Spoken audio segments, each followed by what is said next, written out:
अस्सलाम वालेकुम फ्रेंड्स, उम्मीद करती हूँ आप सब लोग खैरियत से होंगे।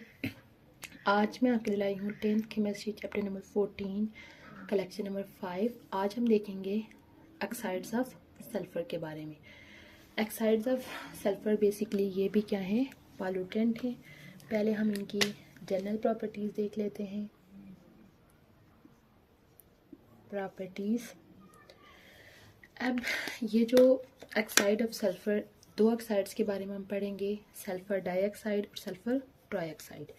सल्फ़र डाइऑक्साइड जो होता है, एक ये कलरलेस गैस होती है, कलरलेस गैस है। उसके अलावा इसकी पंजेंट स्मेल होती है। पंजेंट का मतलब होता है बहुत चुभने वाली। बाज़ देखिए खुशबू ऐसी होती हैं कि जो हमें बहुत खुशगवार महसूस होती है, और बाज़ खुशबू ऐसी होती हैं जो बहुत चुभने वाली होती हैं। तो ये कौन सी है, पंजेंट स्मेल इसकी होती है। उसके अलावा ये फ़ज़ा में SO2 जो है वो SO2 से क्या बन जाता है, SO3 बन जाता है। SO2 से SO3 बन जाता है। और ये दोनों गैसेस SO2 और SO3 ये दोनों जो क्या हैं, एयर पॉल्यूटेंट हैं, क्योंकि ये फ़ज़ा में पहले से मौजूद नहीं होते। तो इस वजह से ये दोनों क्या हैं, एयर पॉल्यूटेंट हैं। और ये प्रोड्यूस कैसे होते हैं, सल्फ़र कंटेनिंग मटेरियल की बर्निंग से, combustion of sulphur containing material, यानी कि वो मटेरियल जिसके अंदर सल्फ़र प्रेजेंट है उसकी कंबस्शन से ये प्रोड्यूस होंगे।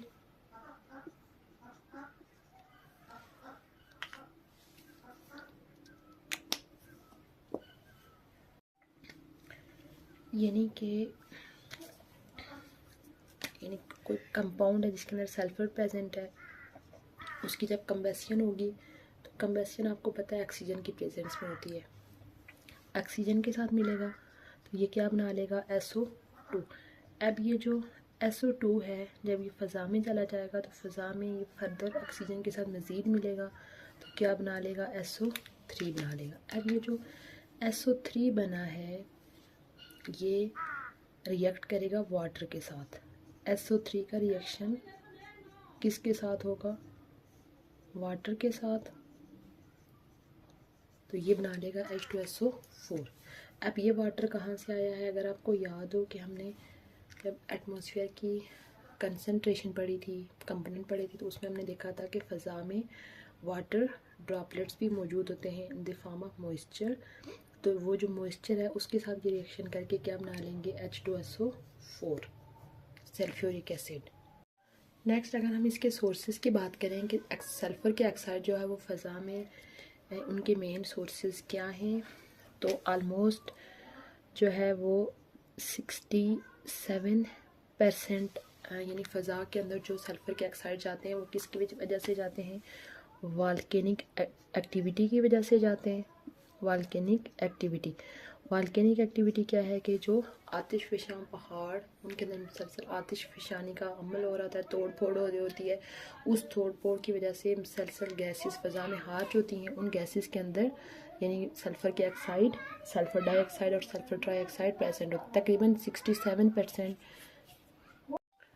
और 33% जो है वो main made sources mean human activities की वजह से तकरीबन 33% सल्फाइड फ़ज़ा में जा रहे हैं, जबकि 67% जो है वो वॉल्केनिक एक्टिविटी। अब मेन मेड सोर्सेज के अंदर क्या क्या चीज़ें आएंगी, मेन सोर्सेज में आते हैं कि फ्यूल की कंबस्शन जिसके अंदर हाइड्रोकार्बन प्रेजेंट हो, हाइड्रोकार्बन फ्यूल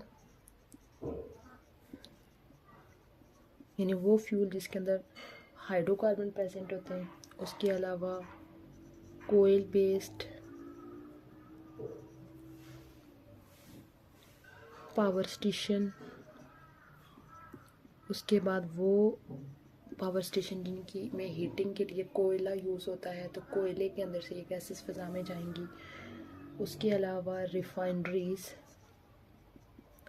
डिफरेंट फैक्ट्रीज़ जो कि चीज़ों को रिफ़ाइन करने का काम करते हैं, जैसे पेट्रोलियम को रिफ़ाइन करके उसके डिफरेंट प्रोडक्ट्स ऑब्टेन किए जाते हैं, उन इंडस्ट्रीज़ के अंदर होगा। उसके अलावा केमिकल इंडस्ट्रीज़ यानी वो इंडस्ट्री जो डिफरेंट तरह के केमिकल्स बना रहे हैं, वो भी इसका मेन सोर्स होंगी। और उसके अलावा वो इंडस्ट्री जो मेटलर्जिकल ऑपरेशन इन मेटल्स के रेलिवेंट काम करेंगे, मेटल की एक्सट्रैक्शन करती हैं, रिफाइनिंग करती हैं, उन इंडस्ट्रीज़ के अंदर से भी यानी कि सल्फर के ऑक्साइड जो है वो फ़ज़ा में शामिल होते हैं। हमने कौन कौन से सोर्सेज पढ़े? हाइड्रोकार्बन फ्यूल की कम्बशन से, कोयल बेस्ड पावर स्टेशन यानी वो पावर स्टेशन जो कोयले के ऊपर काम कर रहे होते हैं, हीटिंग के लिए कोयला यूज़ करते हैं, रिफाइनरीज, केमिकल इंडस्ट्रीज़ और मेटलर्जिकल ऑपरेशन। पहला इफ़ेक्ट ये है कि ये वाटर के साथ मिलके H2SO4 बनाती हैं। तो अब ये जो H2SO4 फ़ज़ा में बन जाता है, तो ये इसकी वजह से क्या होती है, एसिड रेन प्रोड्यूस होती है। यानी कि ये दोनों ऑक्साइड SO2 और SO3 किसकी एसिड रेन होने की यानी वजह बनते हैं। और फिर एसिड रेन के फिर आगे जब वो ज़मीन पे आती है तो उससे डिफरेंट तरह के इफ़ेक्ट होते हैं। उसके बाद दूसरा इफ़ेक्ट ये है कि यही यानी कि ये जब इसके साथ मिलेंगी H2SO4 बना लेंगी।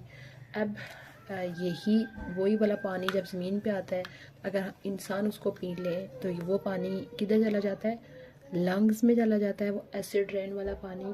तो लंग्स में जाने के बाद डिफरेंट तरह की रेस्पिरेटरी यानी कि SO3 जो है वो फोटोकेमिकल स्मोक बनाएगी। फोटोकेमिकल स्मोक क्या चीज़ होती है, फॉग और स्मोक का कम्बिनेशन होती है। अब आप देखें जब ये स्मोक बन जाएगी तो इससे ये फिर अक्सर ये शहरों में बनी हुई होती है, तो इससे आप देखें कि ट्रैफिक का चलना बिल्कुल उस एरिया में आप देखें ट्रैफिक नहीं चल सकती, जहाज़ उस एरिया में उस तरह से नहीं मूव कर सकते, क्योंकि ये इसकी वजह से एक्सीडेंट होने के चांसेस होते हैं। जैसे कि ये लास्ट डेज़ में लाहौर के शहर में ये बहुत ज़्यादा ये स्मोक बनी हुई थी, तो इस वजह से वहाँ के स्कूल्स में भी छुट्टी थी, बिल्कुल ट्रैफिक पे डिफरेंट रूट्स के ऊपर बिल्कुल पाबंदी लगी हुई थी कि कोई भी यहाँ पे मूव ना करे, क्योंकि इस स्मोक की वजह से बहुत ज़्यादा एक्सीडेंट हो रहे थे। उसके बाद इसका नेक्स्ट इफ़ेक्ट है कि ये आइज़ के लिए बहुत ज़्यादा इरिटेशन काज करती है, यानी कि जिस हवा में ये सल्फ़र डाइऑक्साइड प्रेजेंट होगा तो वो आइज़ के लिए बहुत ज़्यादा इरिटेट होगा। कैसे कि आंखों से आंसू यानी बहना शुरू हो जाएंगे, रेडनेस हो जाएगी, इस टाइप की बीमारियां जो है वो इस वजह से हो सकती हैं। उसके अलावा अगर फ़ज़ा में मुसलसल ऑक्साइड्स प्रेजेंट हैं तो इससे खांसी हो जाती है, ब्रेथलेसनेस यानी कि बिल्कुल जैसे सांस बिल्कुल रुक रुक के आ रहा होता है। उसके बाद उसके अलावा लेरिंग्स की जो होती है, लेरिंग्स थोड़ा सा कंट्रैक्ट कर जाता है। लेरिंग्स क्या चीज़ होती है, ये जो हमारा रेस्पिरेटरी सिस्टम होता है, वाइंड पाइप जो होता है उसकी सबसे ऊपर वाला जो पोर्शन होता है उसको लेरिंग्स बोला जाता है। उसके अलावा ये ना सिर्फ एनिमल्स के लिए बल्कि ये प्लांट्स के लिए भी बहुत ज़्यादा हार्मफुल होते हैं। ये प्लांट के जो प्लांट टिश्यूज़ होते हैं डिफरेंट तरह के, उनको किल कर देते हैं। उसके अलावा पत्तों के जो कोने होते हैं, एजिस होते हैं, और जो पत्तों की जो वेन्स होती हैं दरमियान में, उन वेन्स को ये टोटली क्या कर लेते हैं, डैमेज कर लेते हैं। उसके अलावा जैसे कि मैंने स्टार्ट में बताया कि ये पानी में शामिल होकर H2SO4 बना लेंगे, जो कि एसिड रेन की यानी एसिड रेन की फॉर्म में जब ज़मीन पे आएंगे तो ये बिल्डिंग का जो मटेरियल है उसको टोटली क्या कर लेंगे, डिस्ट्रॉय कर लेंगे। अब आप देखें जो बड़ी बिल्डिंग्स होती हैं, बिल्डिंग बनाने में दो तरह के मटेरियल मोस्टली यूज़ होते हैं। एक होता है लाइमस्टोन जो कि कैल्शियम का कंपाउंड है, और डोलोमाइट जो कि मैग्नीशियम का कंपाउंड है। अब बिल्डिंग्स इनके साथ बनी हुई होती हैं, तो ये जब पानी में डिज़ोल्व होने के बाद जब ये एसिड रेन की फॉर्म में ज़मीन पे आएंगी तो ये बिल्डिंग का जो बाहर वाला स्ट्रक्चर है उसको टोटली डिस्ट्रॉय कर लेंगी। अक्सर आप देखेंगे कि शहरों के अंदर आप जब बड़ी बड़ी बिल्डिंग्स को देखेंगे तो उनकी जो बाहर वाली सरफेस के ऊपर जो पेंट होता है इस तरह से बिल्कुल उखड़ा हुआ होता है, बाद जगहों पे सुराख हुए हुए होते हैं, वो सारे जो है वो इसी एसिड रेन की ही वजह से होते हैं जब बारिश होती है। इस वजह से कहते हैं कि जब बहुत अरसे बाद बारिश हो तो उस तरह की बारिश में कभी भी भी बाहर नहीं निकलना चाहिए, क्योंकि उस टाइम फ़ज़ा इतनी आलूदा होती है कि वो जो शुरू की बारिश होगी वो सारी एसिड रेन हो, इसे रिमूव किया जा सकता है। ठीक है, रिमूवल ऑफ सल्फर डाइऑक्साइड। अब देखें पीछे हमने इसका मेन देखें सोर्सेज एक पढ़ा था, कोयल बेस्ड पावर स्टेशन, यानी कोयले के अंदर जो है वो सल्फ़र की बहुत ज़्यादा कंसनट्रेशन प्रेजेंट होती है। कोयला जो है वो बहुत मेन रीज़न है सल्फ़र का फ़ज़ा में जाने का। इस वजह से हमने क्या करना है कि अगर हम ऐसी टेक्निक्स यूज़ करनी है कि कोयले को बर्न करने से पहले उसके अंदर से जो है वो सल्फ़र को रिमूव कर लिया जाए। अगर हम इसके लिए यानी कोयले के अंदर से सल्फ़र को रिमूव करने के लिए दो मेथड यूज़ किए जाते हैं। एक होता है फ़िज़िकल मेथड और दूसरा होता है केमिकल मेथड। फ़िज़िकल मेथड अगर हम यूज़ करें तो ये ज़्यादा बेस्ट है कोयले को रिमूव करने का, लेकिन इसके अलावा केमिकल मेथड भी है रिमूव करने का, यानी सल्फ़र को कोयले से सेपरेट करने का केमिकल मेथड भी है। और वो केमिकल मेथड क्या है? केमिकल मेथड में क्या किया जाएगा कि या तो हम डोलोमाइट को लेंगे, डोलोमाइट किसका कंपाउंड है? मैग्नीशियम का। और या हम क्या लेंगे? लाइमस्टोन। लाइमस्टोन किसका कंपाउंड है? कैल्शियम का। इनको बिल्कुल पीस के छोटा छोटा करके उनके अंदर हमने क्या ऐड करना है? कोयल ऐड करना है। इनमें से कोई भी ले सकते हैं, या हम ये लें और या ये, यानी इनमें से कोई भी एक कंपाउंड जो है वो लिया जा सकता है। उसके छोटे छोटे पीसेस करके उसको हमने उसके अंदर क्या करना है? कोयले को जलाना है। तो यहाँ पे ये जो डोलोमाइट और लाइमस्टोन क्या काम करेंगे? जिस तरह से आप देखें जब हम किसी चीज़ को पानी के अंदर हल करते हैं तो वो पानी में हल हो जाती है, तो यहाँ पे आप समझ लें कि ये जो डोलोमाइट या लाइमस्टोन ऐसा लिक्विड काम करेंगे कोयल को बर्न करने के लिए। तो जब हम इसकी बर्निंग करेंगे तो बर्निंग से क्या होगा कि ये बर्निंग से ये जो कैल्शियम, सपोज अगर हम लाइमस्टोन यूज़ कर रहे हैं तो कैल्शियम कार्बोनेट जो है बर्न होने से अपने कंपोनेंट में चेंज हो जाएगा। इसके अंदर से बन जाएगा कैल्शियम ऑक्साइड और साथ में कार्बन डाइऑक्साइड। ठीक है, यानी हमने लाइमस्टोन और कोयल जो है वो दोनों को इकट्ठा बर्न किया। बर्न करने से ये अपने कंपोनेंट में चेंज हो गया। अब ये जो कैल्शियम ऑक्साइड है ये क्या करेगा? कैल्शियम ऑक्साइड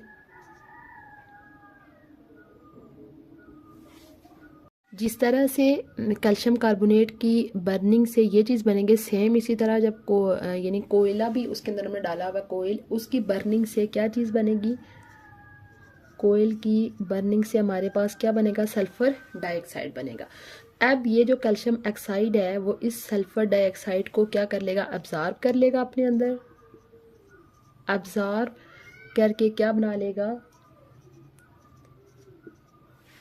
CaSO3 बना लेगा। अब ये जो CaSO3 है ये अगेन ऑक्सीजन के साथ रिएक्शन करके CaSO4 में कन्वर्ट हो जाएगा। तो इस तरह से हमारे पास एक ऐसा कोयल जनरेट हो जाएगा जिसके अंदर से सारा सल्फर जो है वो निकल गया है। कैसे? इस मेथड को मैं अगेन एक्सप्लेन करती हूँ कि केमिकल मेथड में हम डोलोमाइट या लाइमस्टोन किसी एक कंपाउंड को लेंगे, उसको फाइनली डिवाइडेड कंपोनेंट में चेंज डिवाइड करने के बाद उसके अंदर हम कोयल डालेंगे। कोयल की फिर इन सब चीज़ों के मिक्स, यानी ये जो मिक्सर है इसकी क्या करेंगे? बर्निंग करेंगे। बर्न करने से जो कैल्शियम कार्बोनेट है वो CaO और साथ में कार्बन डाइऑक्साइड में चेंज हो जाएगा और कोयले इसके अंदर से क्या चीज़ निकलेगी? सल्फर डाइऑक्साइड गैस रिलीज होगी। तो अब ये जो कैल्शियम ऑक्साइड है वो सल्फर डाइऑक्साइड के साथ रिएक्शन करके CaSO3 बना लेगा और वो फर्दर ऑक्सीडाइज होके CaSO4 में चेंज हो जाएगा। इस तरह से हमारे पास जो है यानी कि कोयले के अंदर से सल्फ़र जो है वो अलग हो जाएगी। तो अब इस कोयल को जब next as a fuel use किया जाएगा तो फिर जो है ये सल्फ़र काजिंग एजेंट की प्रोडक्शन का काज नहीं बनेगा। ठीक है, ये था हमारा आज का लेक्चर जिसमें हमने ऑक्साइड ऑफ सल्फ़र को देखा। इस लेक्चर का सम अप कर लेती हूँ। सबसे पहले हमने उसकी प्रॉपर्टीज़ देखी कि सल्फ़र डाइऑक्साइड जो है कलरलेस गैस है, इसकी जो स्मेल होती है बहुत चुभने वाली होती है। ये फ़ज़ा में मौजूद ऑक्सीजन के साथ रिएक्शन करके सल्फ़र डाइऑक्साइड बना लेगा और ये दोनों जो है वो एयर पॉल्यूटेंट हैं। तो इनकी ये जो सल्फ़र डाइऑक्साइड है ये कौन से मटेरियल की कंबस्शन से फ़ज़ा में जाते हैं? सल्फ़र कंटेनिंग मटेरियल जैसे कि कोयल। तो फ़ज़ा में यानी सल्फ़र जो है वो सल्फ़र की बर्निंग से सल्फ़र डाइऑक्साइड बनेगा और फिर उसकी फर्दर ऑक्सीडेशन से SO3 बन जाएगा और ये SO3 फ़ज़ा में मौजूद मॉइस्चर के साथ रिएक्शन करके सल्फ्यूरिक एसिड बना लेंगे। फिर हमने ओवरऑल इसके सोर्सेज पढ़े, तकरीबन 66% जो है वो इसके सोर्सेज वॉल्केनिक एक्टिविटी है, आतिशफ़शां पहाड़ों की आतिशफ़शानी है। उसके अलावा 33% मैन मेड सोर्सेज यानी ह्यूमन एक्टिविटीज़ की वजह से सल्फ़र के ऑक्साइड फ़ज़ा में जा रहे हैं। ह्यूमन एक्टिविटीज़ में हाइड्रोकार्बन फ्यूल की कंबस्शन, उसके अलावा कोयल बेस्ड पावर स्टेशन के अंदर जब कोयले की बर्निंग होती है, refineries, chemical industries, metallurgical operation, ये सारे रीजंस हैं सल्फ़र के ऑक्साइड का फ़ज़ा में जाने के। फिर हमने इसके डिफरेंट इफ़ेक्ट्स पढ़े, जैसे ये एसिड बनाते हैं तो ये ज़रा एसिड रेन की मेन वजूहात हैं। उसके अलावा यही पानी जब इंसानों के लंग्स में जाता है तो फिर इन लंग्स के अंदर ये रेस्पिरेटरी प्रॉब्लम्स पैदा करती हैं। उसके अलावा SO3 जो है वो फोटोकेमिकल स्मोक प्रोड्यूस करेगी। स्मोक क्या होती है? फॉग और स्मोक का कम्बिनेशन होता है। आई के लिए इरिटेशन, रेडनेस, टीयर्स यानी प्रोडक्शन करेगी आई के अंदर। उसके अलावा इनके अंदर से इनकी वजह से काफ, ब्रेथलेसनेस, लेरिंग्स की स्पॉमिंग, इस टाइप के प्रोसेसेस हो सकते हैं। उसके अलावा ये प्लांट्स के लिए बहुत ज़्यादा नुकसान है और बिल्डिंग के मटेरियल को ये मुकम्मल तौर पर तबाह कर देती हैं। फिर हमने देखा कि हम किस तरह से सल्फ़र को जो है वो रिमूव कर सकते हैं सल्फ़र कंटेनिंग कंपाउंड के अंदर से। तो इसके लिए फ़िज़िकल मेथड भी यूज़ किए जा सकते हैं और केमिकल। तो केमिकल मेथड मैंने डिस्कस किया कि हम लाइमस्टोन और डोलोमाइट किसी भी कंपाउंड को यूज़ करके कोयले की बर्निंग करेंगे तो लाइमस्टोन या डोलोमाइट से बनने वाले जो प्रोडक्ट्स होंगे वो कोयले के अंदर से निकलने वाले सल्फ़र डाइऑक्साइड के कंपोनेंट को अब्ज़ॉर्ब कर लेंगे। तो अब्ज़ॉर्ब करके कोयले को सल्फ़र फ्री कर लेंगे और वो फिर सेफ़ होगा यूज़ करना। ये था हमारा आज का लेक्चर। उम्मीद करती हूँ आपको आज का लेक्चर अच्छा लगा होगा।